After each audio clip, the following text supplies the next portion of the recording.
Yep. Yes. All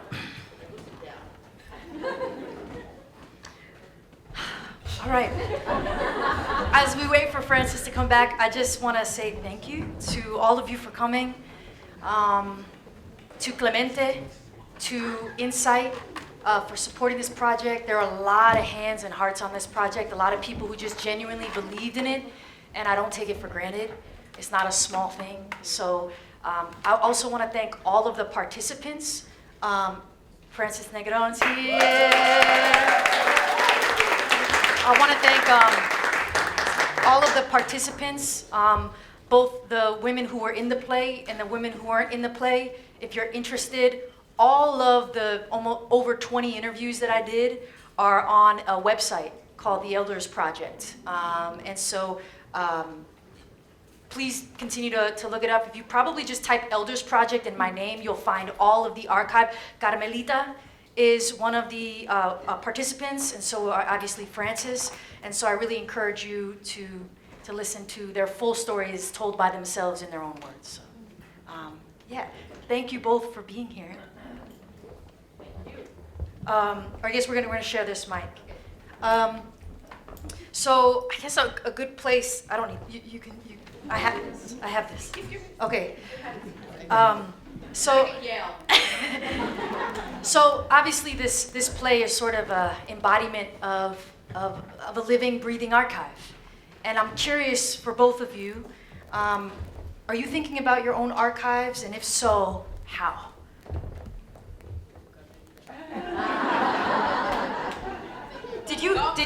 Come late and then give it to me. Okay. I like that. How am I thinking about my archives? Well, I am part of a group. There's a legacy archive project with 8 queer artists. So already, even if I wasn't thinking of my archive, I'm in this group, and we're all performers and writers. And we were part of the 80s, kind of like, the AIDS, time when we were coming out and we're doing our work. So that's, we got together with 2 people that really thought this is a really good thing to have before more people pass away. It's really great to have like an idea of like, what it was like in the 80s, because that's when I came, when I started working, when I started being a lesbian, the two are very, I went to the Wow Cafe. I don't know if you know that, but the Wow Cafe was this really great place where, I said, I came to Wow, to look for girls, and I found something more long-lasting, which is theater. Hey. It's so funny because I don't think I ever told Denise that much about, I spoke about work, but I didn't speak about girls that I've been with, so, That was interesting to me. I'm going like, oh wow, she didn't ask those questions. To me, why? You don't think We can talk about it now. But anyway, so I am thinking of my archives, because I am part of like 8 people that are being funded, and so it's basically thinking, well, what was it like? What was it like the 80s? And you get to be older, so you start also trying to figure out what your life was about. And also when you teach, you get to know younger people, and that's an amazing thing because you get to give your experiences and have them give you back their point of view, which I love. So. Let me pass it on to Frances, and she can talk about her archive. Well, first of all, thank you so much, Denise, for this living archive, speaking, breathing archive, and for getting us together. We haven't seen each other in a while. So, as you know, my relationship to archives is very long. I feel that I grew up in Puerto Rico. My father's a historian. And ever since I'm small, I think when you grow in a colony, one of the first things you say is, why? And one of the reasons you say why is because the explanations are not necessarily handed to you. So we're immediately pushed into the situation that we have to build archives to explain what's going on, because it doesn't make a lot of sense from what's being told to you. And my dad, being a historian, would recruit me into his projects. And one of the projects that most impressed me that he did was about urban slavery in Puerto Rico. I was his assistant. He took me to the National Archives all in the summer, and I would write down things that he asked me to write. And he actually told me recently, I still have your notes from that period. Then when I came out, it was the 80s, the mid-80s in Puerto Rico. I was in the University of Puerto Rico. I was part of several underground clandestine gay groups. These groups were not public-facing. Once in a million, somebody would go out to the press, but mostly it was study. And what we did there was build our archives, which were both books and documents and our stories. And one of the beautiful traditions that I learned from that experience was that the groups didn't last very long. Sometimes it lasted 6 months, a year, 2, not very long. But each group gave or gifted their archive to the next group.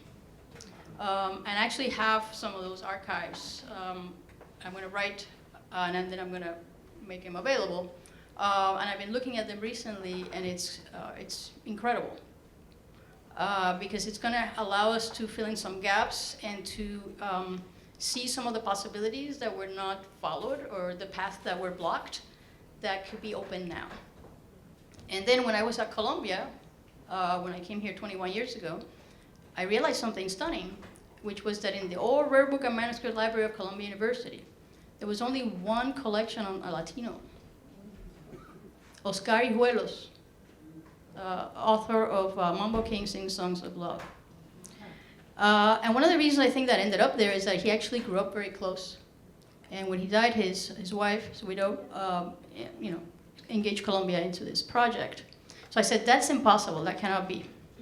The resources of this institution should be at the service of telling the stories and preserving the materials of Latinos in New York City. And I started an archive project called Latino Arts and Activisms. And it's about 12 years old, and we went from 1 to now 17 collections. So I could go on and on about my relationship to the archive, but just to say that I think it's fundamental for everyone, but it's particularly fundamental for those of us who our knowledge is not in view. We produced it, but the apparatuses that take care of preserving don't think it's valuable or think it's dangerous. So therefore, it's upon us to try to mobilize all our resources to be able to preserve, maintain, and pass on that knowledge. Because if not, as in the bit that you had, every generation has to, in a way, start from zero. And that makes it harder for us to build bigger, Well, I feel like I'm indebted to both of you. I feel like I'm trying to make a small contribution to capturing and documenting and really encouraging people to interview their family members and the elders in their lives or people who inspire them. I think one of the things that was very important to me was to make sure that I was not only interviewing scholars, but also artists and chefs and barbers, people who make community. And so just again, thank you both. I have one, maybe 2 more questions, and we're gonna do a little bit of a round robin, so feel free to jump in. But you talked about sort of coming out in the 80s, and this idea of becoming, or this journey of becoming is so much a part of this play, of this work. And so I was curious if you could share a little bit more about what was it like for you to be an artist, to be queer in the 80s? Well, I think that I wouldn't have, I grew up in Queens. I was born in Cuba, came here when I was a kid. So, the island, Cuba y Puerto Rico son dos, right, and that's why we can't really fly that well. So I came here, And there wasn't, you know, you were talking, I love the idea of language, because when I came here, you know, when we were going to school, me and my sister, they'd say, so what are you? And go like, Spanish? You know, we didn't know what that, you know, it was, or would say Cuban, it's an island. You know, not, because they didn't know. I mean, it was really a very, very different time. So growing up, we grew up in Queens, felt very alienated, you know, and really it was only until the 80s that I felt part of, when I, you know, went to WOW, that we're having a festival called Women's One World. And it was a festival with women that even some of the stuff wasn't that great. The spirit, the energy. And then it was run by two people that really started, Peggy Shaw and Lois Weaver, did a play called Split Bridges, and I thought, oh my God, that's me. And the play had to do with three, you know, white women in the hills of West Virginia. And it was like every time they'd say, what's for dinner, Della? You know, biscuits. I thought, café con leche y pan con mantequilla. You know, it's like you know, if something is really very specific, it gets to be universal. When you were talking, you know, about all those, you know, those clubs, and you were talking about the women, I'm going like, in the 70s, and how people had to hide. I was like, oh yeah. I remember that, you know, we didn't have to hide because the 70s, even in 73, that's when the American Psychiatric Society said that it was no longer a disease. So we're no longer a disease. So I came out, right, I came out, you know, healthy in the 80s because, so, but it's really interesting, the differences. And I love that you're doing this work because it reminds us that what it was like. I mean, even kids that I teach today, you know, they can't even imagine AIDS or being in the 80s, where when we went to WOW, you know, we created a theater at WOW, and I was the only Latina until Ana Maria Simo came. So there were two Latinas, one Asian. I mean, it was really very, and we were really trying to have it be, you know, like women of color. And we could never get it because it really resembled what it was like. New York at that time was very segregated. Like I did shows at WOW, and then I did shows at Intar. At Intar, I could be Latino. At WOW, I could be a lesbian. You know, it was kind of like, it's not that they didn't intersect, but it was kind of like, this is where you do that, this is where you do that. And then I went to PS 122, where it was like a free-for-all, really freaky, you know, experimental theater, which I loved. So, and that was where my aesthetics were mostly there. But it really was at WOW, where there was no theater that we knew of. You know, forget, you know, other Latina lesbians. I didn't know them. The first show I ever did, excuse me, Memories of the Revolution, I didn't know any Latinas. Because I was living here and there were no Latinas that I could, you know, it's like, WOW had all these white women. What?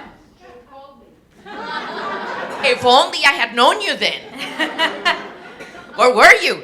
You know, so here I am, and we're casting a show where all of them are white women, you know, passing as Cuban. And I thought it was really hysterical. It was really hysterical. Lisa Crone, who won, you know, who did Fun Home, and she won a Tony Award, and she's amazing. She played Rosita Charo, Rosita Charo, Rosita Charo. And they all had, you know, accents that were, you know, some were more Polish, others were more German. I mean, it really was a free-for-all, but it was really wonderful. There was a spirit of community, and I was very much taken in by these women. I think that one of the things that we have to figure out today is how to build a community with allies that may not, you know, we shouldn't say like, oh, this is just going to be Latinas, oh, this is just going to be this, that, because it really is, although we really want that, you know, and I love, you know, the whole thing about Esto No Tiene Nombre, because it's a great, it's a beautiful, because my grandmother used to say it all the time, and it was kind of like, ¿Qué es eso? Esto no tiene nombre. You know, like, how could you?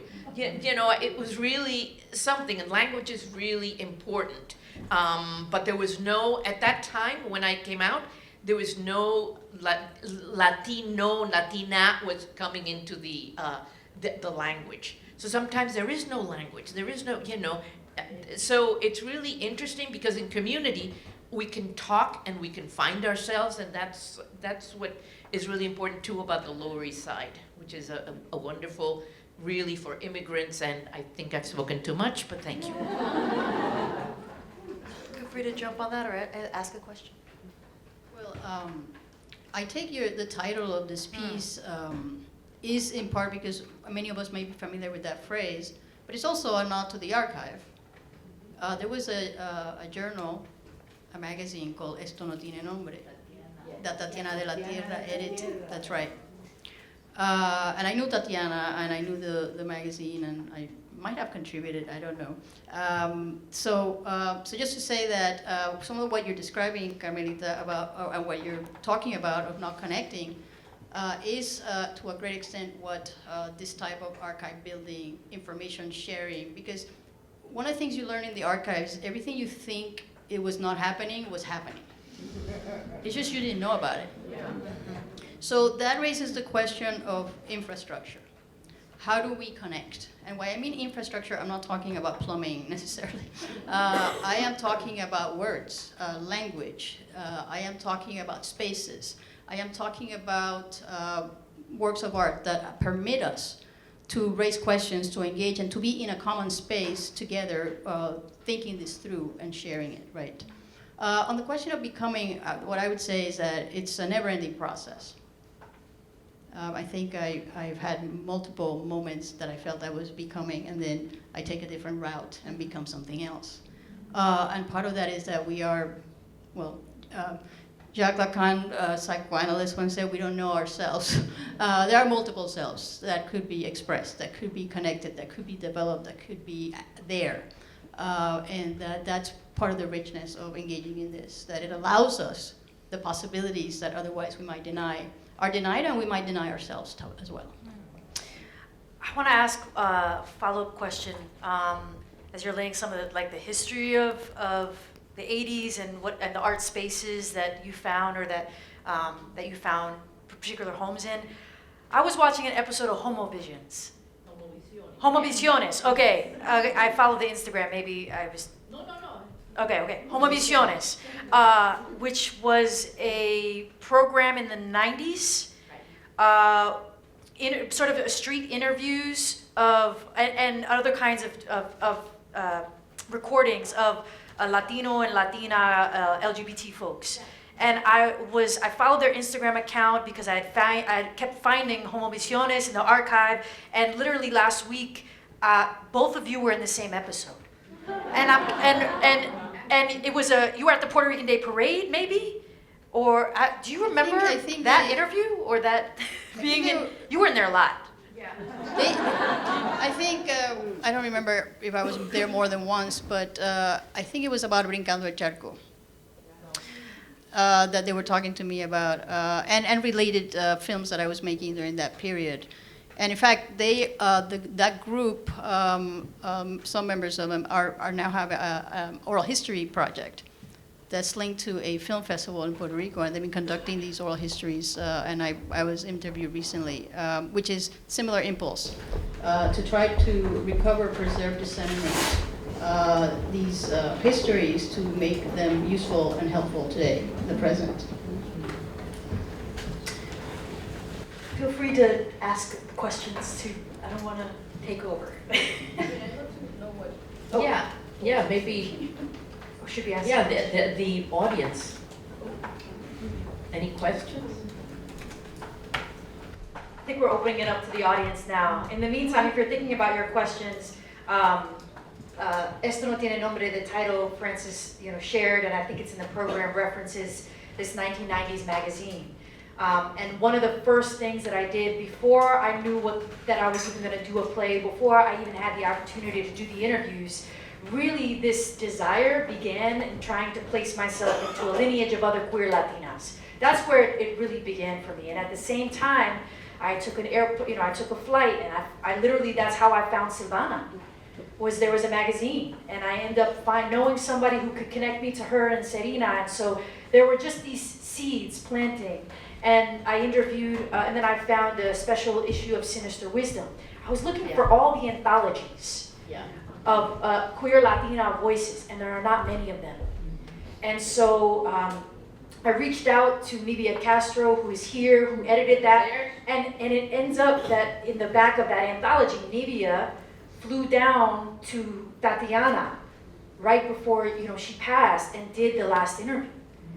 And so to be that close to this archive, or really to be close to the women who created the archives that I am finding is very moving to me, and is a big part of these connections. So if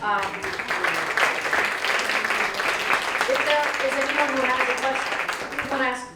What I would, and I think we talked about this in the interview, which has to do with how that enables you to think of these conversations as a tradition. And tradition is a complicated concept.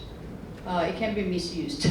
But tradition in the sense that over time, there have been groups of people that have raised similar questions and have built knowledge that's shareable and current. And I think we're made to think that we don't have intellectual traditions or cultural traditions because they're not taught to us. There's very few books about them, and if there are, they're hard to find. So I think also part of what this work opens up is the possibility that we see ourselves as part of a dialogue that has been going on for a very long time, and that hopefully will continue to go into the future. So I think that's another, I would say, key term to think about when we are in this discussion, that we are part of a large dialogue through time. I haven't been keeping track of time. Okay, I think we've reached the limit of our time. But thank you both so much. Clap it up for Carmelita. Clap it up for Francis for being here.